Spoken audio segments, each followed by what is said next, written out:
morning to all of you. Welcome to my YouTube channel Aman coaching classes Lalitpur.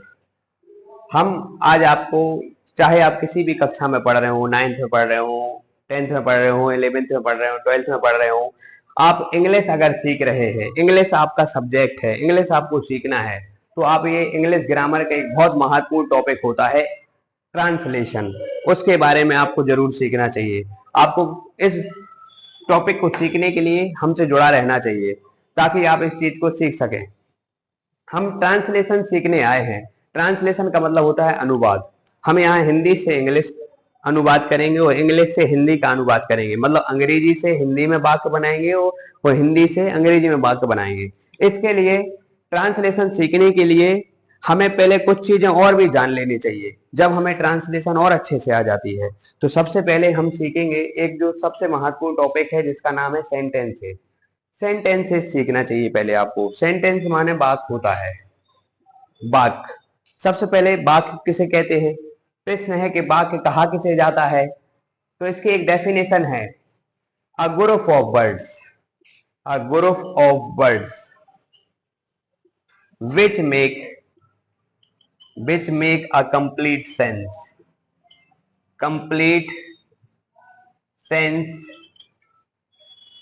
is called the sentence, is called the sentences। a group of words मतलब शब्दों का एक ऐसा समूह, words माने शब्द, a group of words शब्दों का एक ऐसा समूह which make a complete sense जो पूर्ण अर्थ प्रकट करें या पूर्ण भाव, सेंस माने भाव, जो पूर्ण भाव प्रकट करें, is called the sentences। वो क्या कहलाते हैं? वो वाक्य कहलाते हैं।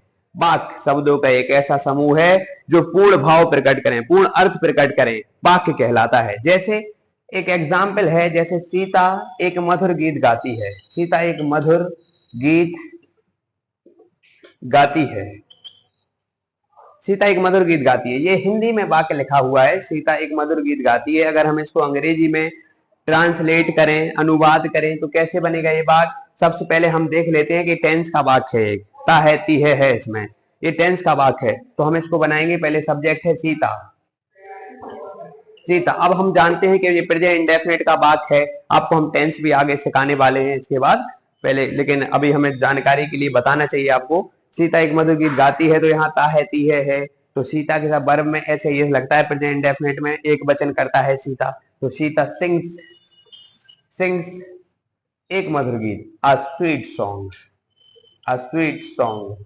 Sita sings a sweet song, Sita एक मधुर गीत गाती है। तो यहाँ पर हम जो सीख रहे थे सेंटेंस, सेंटेंस क्या होता है? A group of words which make a complete sense is called the sentence. शब्दों का एक ऐसा समूह जो पूर्ण अर्थ प्रकट करे, वाक्य कहलाता है। जैसे शब्दों का कहाँ समूह है? शब्दों का देखो, जैसे सीता है, सिंग्स है, आ है, स्वीट है और सॉन्ग है, ये शब्द हैं, ये शब्द हैं, और शब्दों का ये पूरा एक ग्रुप हो गया, समूह हो गया। तो शब्दों का एक ऐसा समूह, इसने पूर्ण अर्थ दे दिया, पूर्ण भाव प्रकट कर दिया है कि सीता एक मधुर गीत गाती है, तो ये इसे सेंटेंस कहते हैं। और भी सेंटेंस है, जैसे आई एम टीचिंग इंग्लिश, मैं अंग्रेजी पढ़ा रहा हूँ, तो इसमें आई और एम, टीचिंग और इंग्लिश, ये सब शब्द थे जिनने मिलकर एक वाक्य बनाया कि मैं अंग्रेजी पढ़ा रहा हूँ, तो वो शब्द हो गए। वो शब्द और ये पूरा भाव जो प्रकट कर दिया, वो क्या काय का हो गया है? सेंटेंस बन गए, वो पूरा एक सेंटेंस बना दिया। अब सेंटेंस के बारे में, वैसे सेंटेंस दो प्रकार, सेंटेंस के दो भाग होते हैं, एक सब्जेक्ट और एक प्रेडिकेट, सब्जेक्ट और प्रेडिकेट। जैसे Sita sings a sweet song, Sita एक मधुर गीत गाती है, तो इसमें जो जो जो काम करने वाला था वो था सब्जेक्ट सीता, और बाकी जो जो काम किया है सब्जेक्ट में वो प्रेडिकेट है। इसके बाद हमें एक टॉपिक जानना है, इसको मैं अरेंज कर रहा हूं, सेंटेंस। हम अब जानेंगे सेंटेंस के प्रकार। सेंटेंस है kinds of sentence. Kinds of sentence माने होता है वाक्य के प्रकार। ये बहुत महत्वपूर्ण है, वाक्य के प्रकार। तो there are 5 types of sentence, 5 types of sentence.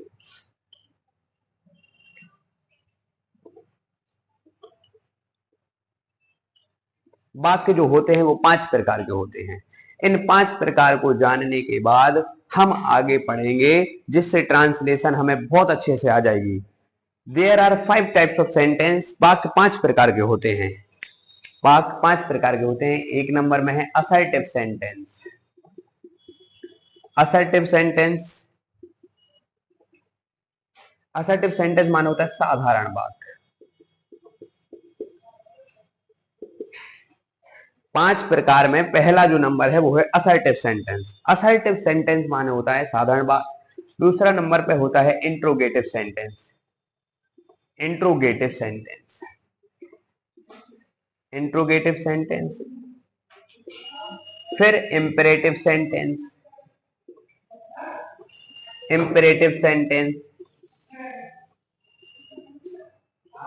Imperative sentence. Exclamatory sentence, exclamatory sentence. और 5 नंबर में है ऑप्टेटिव सेंटेंस। ऑप्टेटिव सेंटेंस, ये हमें वाक्य के प्रकार पढ़ना है। वाक्य कितने प्रकार के होते हैं? There are 5 types of sentence, वाक्य 5 प्रकार के होते हैं। असर्टिव सेंटेंस साधारण वाक्य, इंट्रोगेटिव सेंटेंस प्रश्नवाचक वाक्य, इनको हम बहुत अच्छे से पढ़ रहे हैं अभी। असर्टिव सेंटेंस, इंट्रोगेटिव सेंटेंस प्रश्नवाचक वाक्य, इंपेरेटिव सेंटेंस आज्ञा सूचक वाक्य, एक्सक्लेमेटरी सेंटेंस विस्मयबोधक वाक्य। ऑप्टेटिव सेंटेंस, ऑप्टेटिव सेंटेंस है, इसमें कामना इच्छा का भाव प्रकट होता है भगवान से। तो ये 5 प्रकार के जो सेंटेंस होते हैं, अब हम एक एक करके इन सभी पांचों को पढ़ेंगे। ध्यान दीजिए सभी।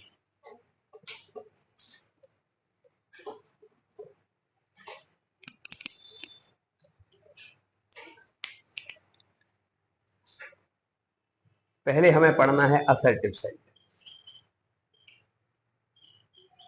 असर्टिव सेंटेंस साधारण वाक्य क्या है? ऐसे वाक्य जिसमें किसी घटना के घटित होने का भाव प्रकट हो रहा हो, किसी घटना के घटित होने या ना घटित होने का भाव प्रकट हो रहा हो, वो असर्टिव सेंटेंस होता है। वो असर्टिव सेंटेंस होता है। असर्टिव सेंटेंस साधारण वाक्य, जैसे मैं स्कूल जाता हूं, तुम खाना पकाते हो, वे किताब पढ़ते हैं, हम खाना नहीं खाते हैं, वे खाना खाते हैं, हम खाना नहीं पकाते हैं। तो ये जो वाक्य है वो सब वो असर्टिव सेंटेंस के अंतर्गत आते हैं। असर्टिव सेंटेंस माने साधारण वाक्य। असर्टिव सेंटेंस होता है 2 प्रकार का होता है असर्टिव सेंटेंस। एक होता है affirmative sentence. Affirmative sentence, assertive sentence 2 प्रकार का होता है। एक होता है अफर्मेटिव सेंटेंस और एक होता है negative sentence. Negative sentence, affirmative स्वीकारात्मक वाक्य और नेगेटिव सेंटेंस नकारात्मक वाक्य। अफर्मेटिव सेंटेंस के अंतर्गत अफर्मेटिव सेंटेंस, अफर्मेटिव सेंटेंस क्या होता है? ऐसे वाक्य जिसमें किसी कार्य का होना पाया जाए। ऐसे वाक्य जिसमें किसी कार्य का होना पाया जाता है, जैसे वह पत्र लिख रही है, हम लोग बाजार जा रहे हैं। तो ऐसे जो वाक्य होते हैं वो अफर्मेटिव सेंटेंस है, क्योंकि इसमें किसी कार्य का होना पाया जा रहा है, स्वीकारात्मक वाक्य है, कार्य का होना पाया जा रहा है। और नेगेटिव सेंटेंस में कार्य का ना होना पाया जाता है। ऐसे वाक्य जिसमें किसी कार्य का ना होना पाया जा रहा हो उन्हें नेगेटिव सेंटेंस, हिंदी में नकारात्मक वाक्य कहते हैं। जैसे हमने बोल दिया Ram is writing a letter, writing a letter, Ram एक पत्र लिख रहा है। अब इसी को ये है अफर्मेटिव वाला वाक्य। ये अफर्मेटिव वाक्य है क्योंकि इसमें कोई घटना हो रही है, कार्य किया जा रहा है, कोई राम एक पत्र लिख रहा है। अब इसी का नेगेटिव वाक्य क्या होगा? Ram is not writing a letter. Ram is not writing a letter मतलब राम एक पत्र नहीं लिख रहा है, कार्य नहीं हो रहा है। तो ये नेगेटिव होता है। बाकी और भी एग्जाम्पल हैं, आपको शायद आशा कर रहा हूं कि इसमें समझ में आ गया होगा। आगे चलते हैं।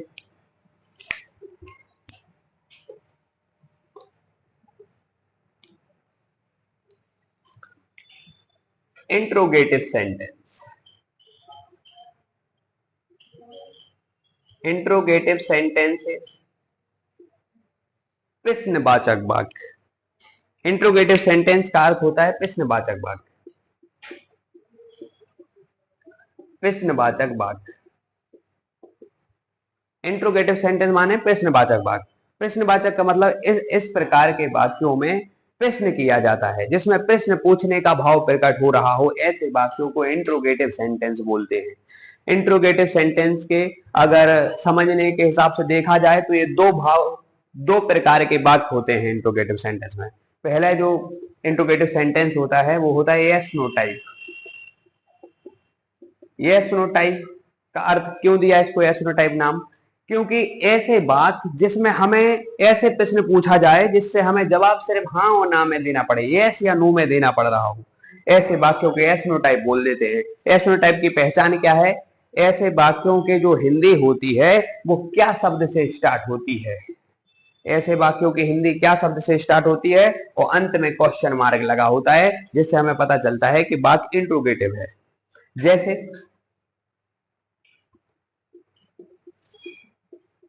क्या मैं अपना गृह कार्य कर रहा हूं? आपसे प्रश्न पूछा गया क्या मैं अपना गृह कार्य कर रहा हूं? अगर मैं कर रहा हूंगा तो कहूंगा यस, नहीं कर रहा हूंगा तो नो। क्या मैं बाजार जा रहा हूं? अगर जा रहा हूंगा तो यस, नहीं जा रहा हूंगा तो नो हो जाएगा। इसलिए ऐसे वाक्य जिसकी हिंदी क्या शब्द से स्टार्ट होती है, ऐसे वाक्यों को यस नो टाइप वाला इंट्रोगेटिव सेंटेंस कहते हैं। ऐसे वाक्यों की जो अंग्रेजी होती है वो क्या के स्थान पर व्हाट नहीं लिखते, यहाँ पर क्या की अंग्रेजी जो बनाते हैं वो हेल्पिंग वर्ब से बनती है। यहाँ पर helping verb is, am are, was, were, do या डज, हैज, हैव, हैड आदि जी हेल्पिंग वर्ब हैं जो इनके द्वारा इस क्या की अंग्रेजी इनसे होती है, हेल्पिंग वर्ब लिख के बनाए जाते हैं। आगे हम इनको सीखेंगे, अभी हम आपको सिर्फ बता रहे हैं, एक वीडियो में इतना नहीं हो पाएगा। अभी इंट्रोगेटिव के बाद अगली वीडियो आएगी, आपको उसमें देखना पड़ेगा, अभी बंद नहीं करना है। हेल्पिंग वर्ब देखो, अब एस नो टाइप होने के बाद हम पढ़ेंगे डब्ल्यू एच वर्ड, इसी का दूसरा भाग है डब्ल्यू एच वर्ड वाले। डब्ल्यू एच वर्ड वाले इंट्रोगेटिव सेंटेंस ऐसे वाक्य जिसके बीच में कब, क्यों, कहां, कैसे, कब, क्यों, कहां, कैसे, कौन, क्या, किसका, किसकी, कितना, कितनी आदि शब्द आए। ऐसे वाक्य जिनके बीच में कब, क्यों, कहां, कैसे, कौन, कैसे, कौन, क्या, कितना, कितनी, किसका, किसकी आदि शब्द आए तो, और उनकी अंग्रेजी जब बनाएंगे तो उन्हीं शब्दों को जो कब, क्यों, कहां, कैसे ये जो शब्द है इन्हीं की अंग्रेजी सबसे पहले लिख देते हैं। तो जैसे एक वाक्य है, हम कहाँ रहते हैं, हम कहाँ रहते हैं, प्रश्न पूछा गया हमसे, हम रहते कहाँ हैं, ये एक प्रश्न है, हम कहाँ रहते हैं, इसमें हमसे प्रश्न किया गया है। लेकिन हम कैसे समझेंगे इंट्रोगेटिव कौन सा है? डब्ल्यू एच टाइप वाला क्यों कहा गया है? क्योंकि इसमें क्वेश्चन वर्ड आ गया है बीच में। कहाँ, कहाँ को इंग्लिश में वेयर कहते हैं, वेयर। तुम कौन हो, हु आर यू, तो यहाँ जो हु आया है, तुम कौन हो, तुम कौन हो, तो इसमें बीच में क्या आ गया था? कौन। कौन को इंग्लिश में हु बोलते हैं, तो क्वेश्चन वर्ड बीच में आ जाते हैं। डब्ल्यू एच वर्ड वाले इंट्रोगेटिव सेंटेंस क्या होते हैं? ऐसे वाक्य जिसके बीच में, ऐसे वाक्य जिनकी हिंदी में, जिन वाक्यों के बीच में कब, क्यों, कहां, कैसे, कौन, क्या आदि शब्द आते हैं, उनको हम पहचान के रूप में बताते हैं कि वो डब्ल्यू एच वर्ड वाले वाक्य हैं। इनकी अंग्रेजी हम ट्रांसलेशन सीखेंगे, अभी हम सिर्फ आपको नॉलेज दे रहे हैं कि ये जो वाक्य हैं क्या, इंट्रोगेटिव सेंटेंस क्या होते हैं, असर्टिव सेंटेंस क्या होते हैं, ये सब आपको बताएंगे। इंपेरेटिव सेंटेंस क्या होते हैं, ऑप्टेटिव सेंटेंस क्या होते हैं, एक्सक्लेमेटरी सेंटेंस क्या होते हैं। आगे हम टेंस सीखने वाले हैं, टेंस बनाएंगे। इसके बाद हम सारे वाक्य अच्छे से पढ़ेंगे, इन सभी की अंग्रेजी बना बना के सीखेंगे। एक वीडियो में इतना कवर नहीं हो सकता है, इसके लिए आपको हमारे चैनल को सब्सक्राइब करना है और बेल आइकन दबाइए हमारी, जिससे आपके पास हमारे वीडियो की जो नोटिफिकेशन है वो सबसे पहले आ जाए। ठीक है, वो आगे हम देखते हैं इसके बाद। बहुत बहुत धन्यवाद आपका।